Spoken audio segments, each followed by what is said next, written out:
It's really important that we keep sharks in the ocean. I mean, to put things into perspective, sharks have been swimming around our oceans for 400 million years. If you remove them, they're actually going to cause destabilization of the rest of the food web. Sharks all around the world are in trouble. They're being overfished, largely for the fin trade, and they're losing habitat also. Sharks are being hunted primarily for their fins. One study estimates somewhere between 22 and 73 million sharks each year are killed just to supply this fin trade. And the fins are used in a Chinese delicacy called shark fin soup. The soup actually retails for very high prices, like about $100 US a bowl. The fact that these fins have such a high price, it's just this big, unregulated Wild West show. 22 to 73 million sharks annually are entering this trade, and there is evidence from all corners of the earth that sharks are disappearing. CITES is the Convention on International Trade in Endangered Species of Flora and Fauna. For sharks, getting some of these species on CITES to the point where we can just monitor the trade is really important. So we get hard numbers of which countries are supplying how many fins and of what species.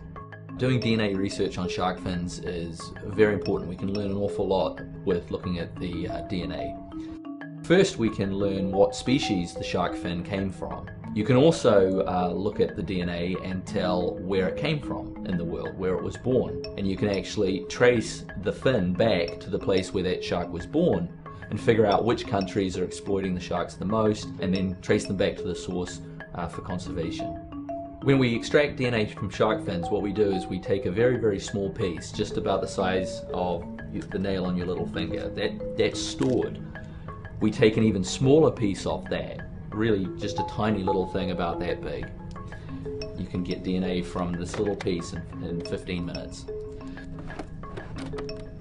So what we do is we use a very simple technique called agarose gel electrophoresis, where we pass a current through an agarose gel, and the DNA molecules will actually move through that gel at a rate that's proportional to their size. So we use this gel to actually separate out the molecules by size, and we know the size fingerprints for each species. And we can see where the DNA went, and we can tell by the size and where it went in the gel exactly which species it came from. Bottom line is the shark may be a linchpin in these marine ecosystems, and if you remove it, other things start to destabilize and fall apart.